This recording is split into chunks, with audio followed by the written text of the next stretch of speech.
saya Mulyani SSI MPD. Saya adalah salah satu dosen S1 Program Studi Pendidikan Fisika Universitas Malikul Saleh. Pada kesempatan kali ini, saya akan menjelaskan dan memperkenalkan salah satu mata kuliah yang saya ampu, yaitu mata kuliah Fisika Dasar. Fisika Dasar merupakan mata kuliah yang diperoleh di semester ganjil dengan bobot 3 SKS. Adapun untuk deskripsi mata kuliah Fisika Dasar ini merupakan mata kuliah wajib di salah satu program studi pendidikan fisika yang berorientasi pada kontekstual. Nah, setelah mengikuti perkuliahan ini, mahasiswa diharapkan mampu melakukan kajian tentang konsep-konsep fisika yang akan diaplikasikannya di dalam kehidupan sehari-hari. Adapun untuk materi pembelajaran, yang pertama adalah siswa mampu menguasai pengetahuan dasar tentang struktur fisika, besaran satuan, pengukuran, ketidakpastian, dan vektor. Yang kedua, mahasiswa mampu menguasai pengetahuan dasar tentang gerak 1 dan 2 dimensi. Yang ketiga, mahasiswa mengetahui pengetahuan dasar tentang dinamika. Yang keempat, mahasiswa menguasai pengetahuan dasar tentang usaha dan energi. Yang kelima, mahasiswa mengetahui pengetahuan dasar tentang momentum linier dan tumbukan. Yang keenam, mahasiswa dapat menguasai pengetahuan dasar tentang gerak rotasi. Dan yang ketujuh, mahasiswa mampu menguasai pengetahuan dasar tentang kesetimbangan benda tegar dan hukum gravitasi. Dan yang kedelapan, mahasiswa mampu menguasai pengetahuan dasar tentang mekanika fluida. Yang kesembilan, mahasiswa mampu menguasai pengetahuan dasar tentang getaran dan gelombang. Yang kesepuluh, mahasiswa mampu menguasai pengetahuan dasar tentang bunyi. Yang ke-11, mahasiswa dapat mengetahui pengetahuan dasar tentang optik.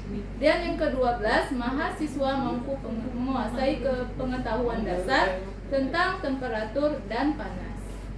Adapun sistem pembelajaran yang akan dilaksanakan, di mana pembelajaran perkuliahan pada mata kuliah ini dilaksanakan secara luring, yaitu di kelas.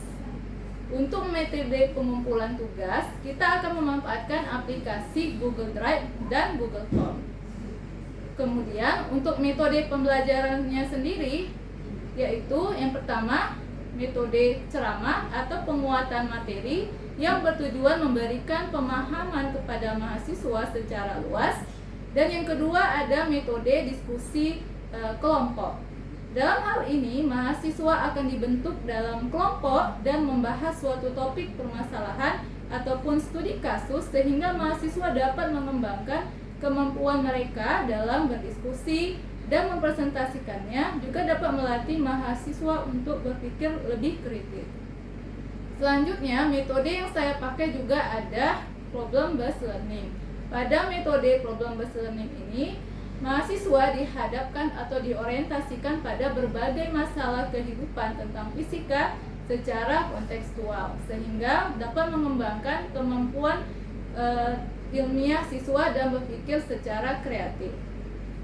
Nah, untuk sistem penilaian itu sendiri di mata kuliah ini akan dibagi menjadi 5 tahapan.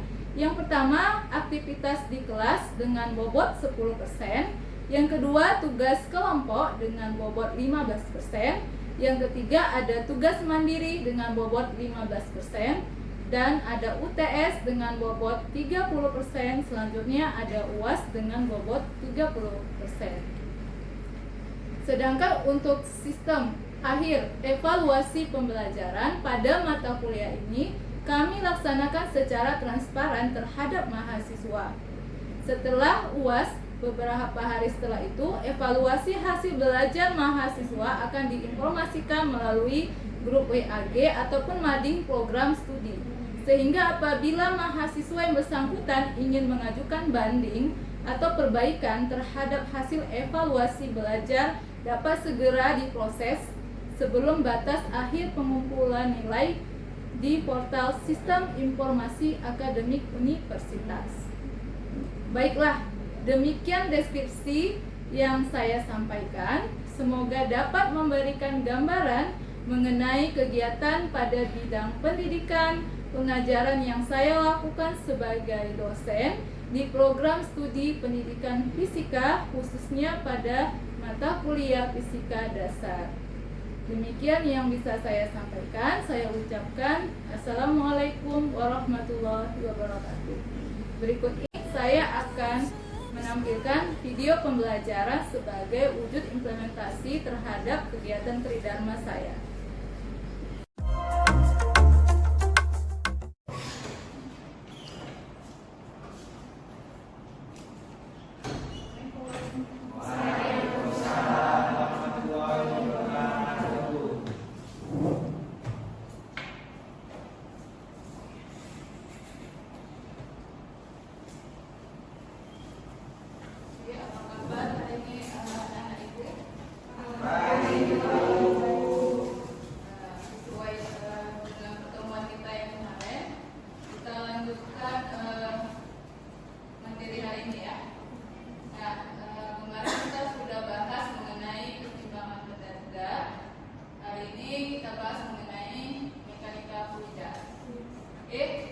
Sebelum kita mulai pelajaran kita hari ini, seperti biasa kita doa terlebih dahulu kepada komite.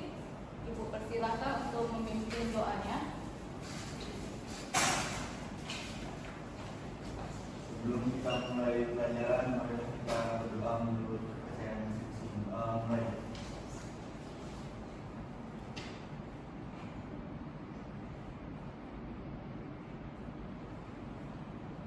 Selesai. Oke, terima kasih. Boleh kembali ke tempatnya. Oke, selanjutnya Ibu mau absen terlebih dahulu. Hari ini yang berhadir ya. Ini berdasarkan daftar hadirnya, jumlah kita ada sekitar 28 peserta yang namanya dipanggil.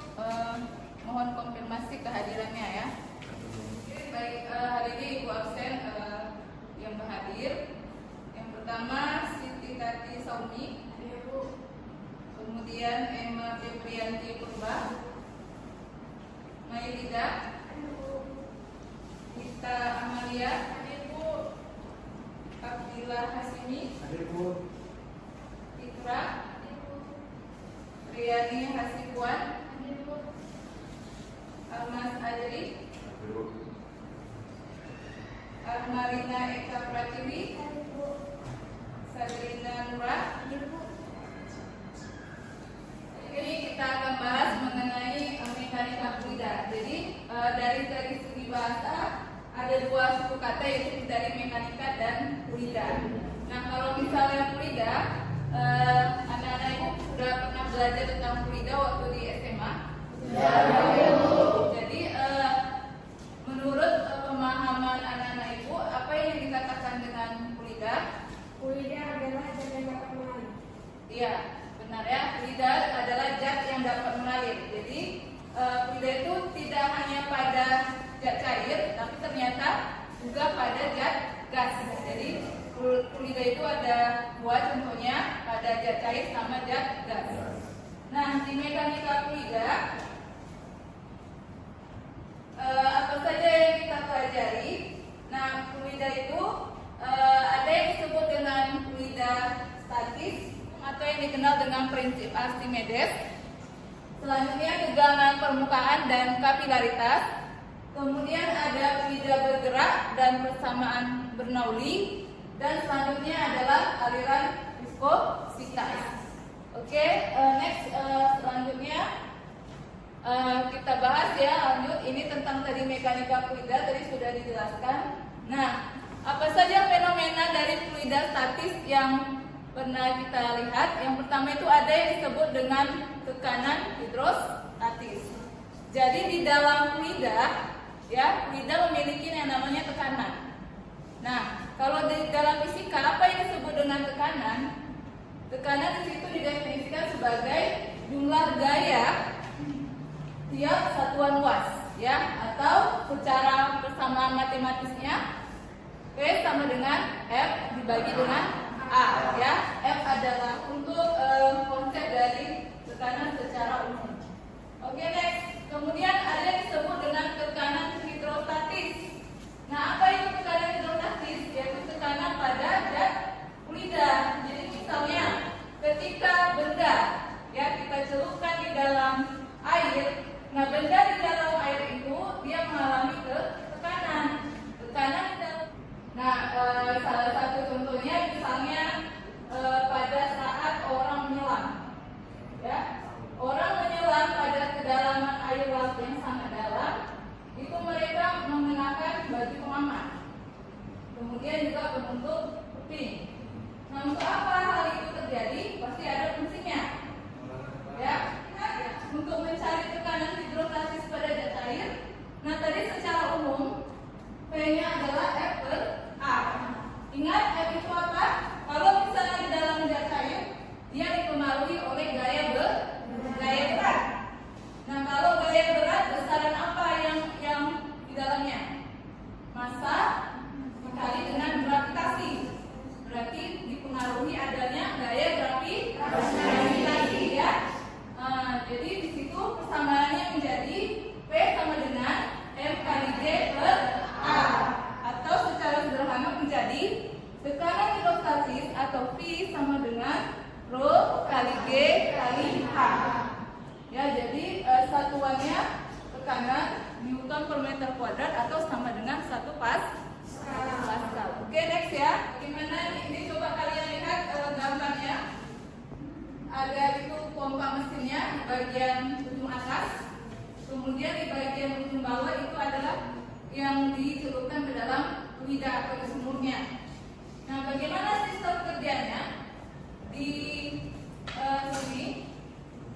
Nah, ini menggunakan prinsip perbedaan tekanan di ujung atas pipa sama di fluida. Jadi untuk tekanan udara di ujung atas pipa harus lebih kecil, ya, dibanding yang ada di kondisi di dalam sumur, sehingga nanti ketika lebih kecil tekanan di ujung atas, maka tekanan atmosfer di sumur akan mendesak air ke atas. Nah, ini salah satu contoh penerapannya. Kemudian di mana lagi bisa kita lihat? Nah, jadi untuk menghitung tekanan di pompa tadi, untuk menghitung ketinggian airnya, H sama dengan P0 dikurang P aksen per Rho G. Nah, atau bisa juga jika misalnya pompa yang untuk supaya tinggi air kita hitung bisa maksimum, maka untuk rumus H maksimumnya sama dengan P0 dibagi Rho G. Jadi penerapannya salah satunya pada pompa hidrolik atau pada mesin Sanyo, ya. Yang mana biasa kita lihat ada pengujian mobil. Nah, yang ketiga itu lebih ke sistem pengereman kendaraan. Jadi kalau di sistem pengereman kendaraan, coba kita lihat itu bagannya, itu ada pedal kaki, berarti itulah yang tempat kita menginjak rem. Kemudian ada piston. Dari situ ada piston 1, piston 2 menggunakan sistem pipa, ya. Kemudian ada zat cair, berarti dia menggunakan fluida di sana, ya. Selanjutnya ada piston silinder roda, ada di bagian atas dan di bagian bawahnya. Jadi itu dia menerapkan Pascal tadi, ya. Next, di mana lagi bisa kita lihat penerapannya? Di pesawat, ya. Coba kita lihat bagian dari pesawat. Nah, di sini ada penggerak pintu reverse terus dan sistem suplai bahan bakar. Jadi di sebelah kirinya itu sebagai suplai bahan bakar. Kemudian yang sebelah kanannya baru ada sistem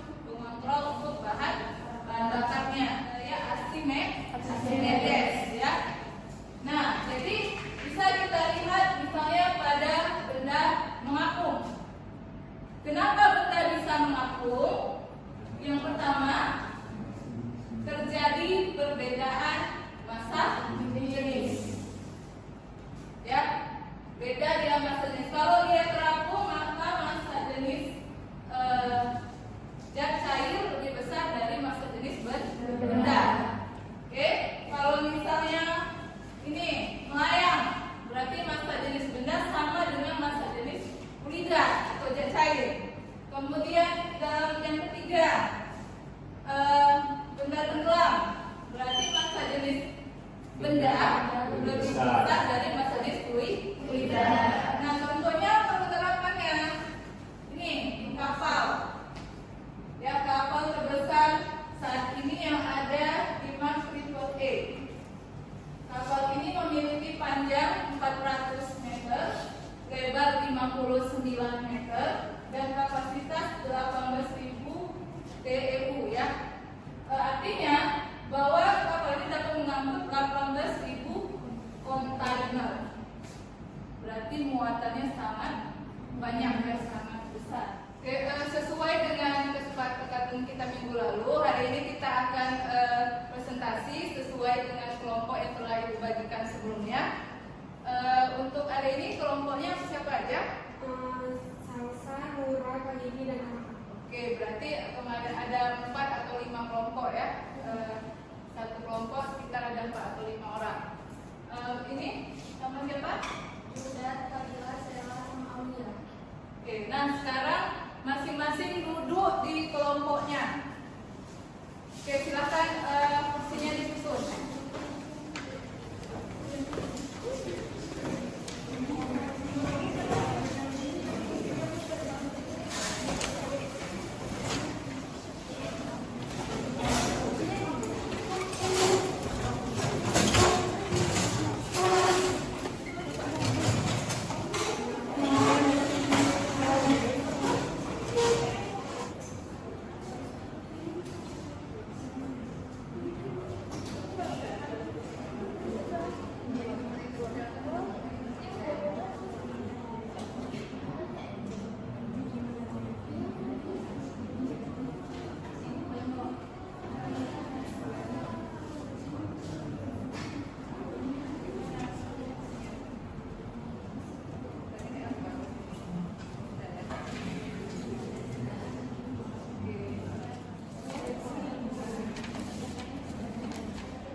dari kelompok 1. Hukum apa saja yang berlaku pada fluida statis? Hukum apa saja yang berlaku pada fluida statis? Ini dari kelompok Saya Analina Elbertini, perwakilan dari kelompok 5. Apa perbedaan antara fluida statis dan fluida dinamis? Dijelaskan. Terima kasih.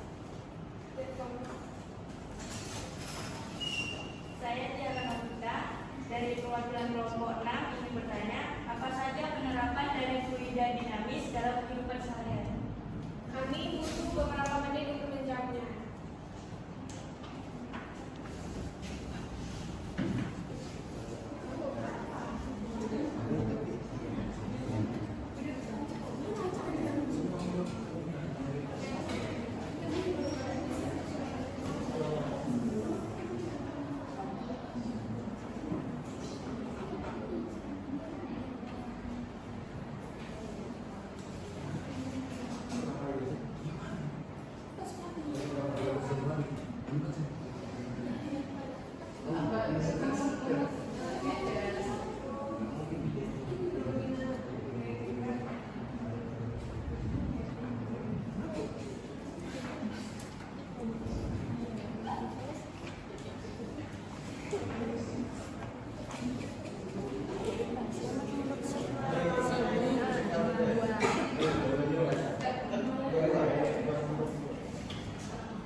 Di sini kami akan menjawab pertanyaan dari kelompok 1 yang akan dibacakan oleh Amal Azri. Baik, saya akan menjawab pertanyaan kelompok 1 yang mana pertanyaannya adalah hukum apa saja yang berlaku pada fluida statis. Hukum-hukum yang ada pada fluida statis diantaranya tekanan hidrostatis, 2 hukum Pascal, 3 hukum Archimedes, 3 kapilaritas, 5 viskositas, sedangkan fluida dinamis adalah fluida dalam keadaan bergerak. Apakah diterima?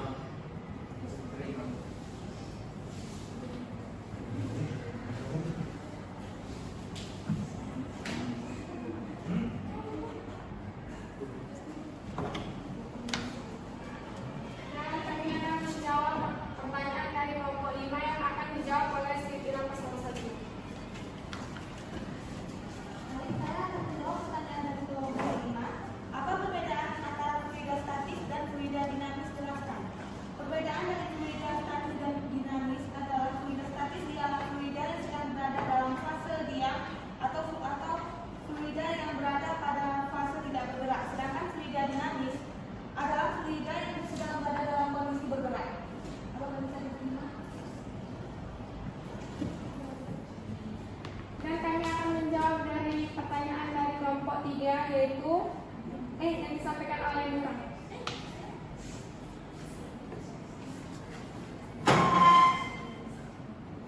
Jadi, pertanyaan kelompok 3, bagaimana prinsip yang digunakan kapal selam untuk dapat mengapung dan melayar? Jelaskan.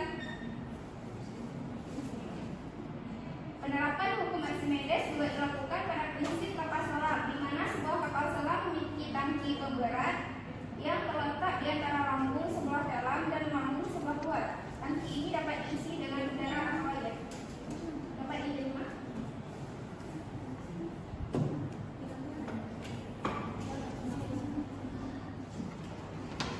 Sekian presentasi dari kelompok kami, lebih dan kurangnya mohon maaf. Kami tutup dengan Assalamualaikum warahmatullahi wabarakatuh.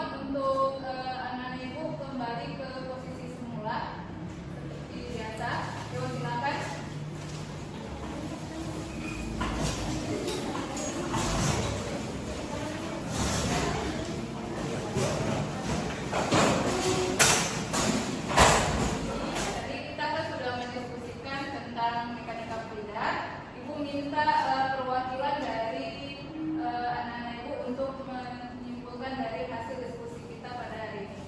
Ya, silakan.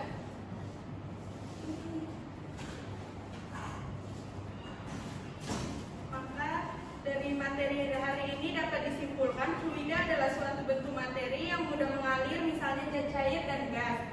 Sifat kemudahan mengalir dan kemampuan untuk menyesuaikan dengan tempatnya berada merupakan aspek yang membedakan fluida dan zat benda tegar. Dalam kehidupan sehari-hari dapat ditemukan aplikasi hukum Bernoulli yang sudah banyak diterapkan pada sarana dan prasarana yang menunjang kehidupan manusia masa kini, seperti untuk menentukan gaya angkat pada sayap dan badan pesawat terbang, penyemprotan parfum, penyemprotan racun, serangga, dan lain sebagainya. Ya, terima kasih atas kesimpulan yang sudah dibuat. Nah, Ibu tambahin ya, jadi tadi kita sudah belajar tentang mekanika fluida.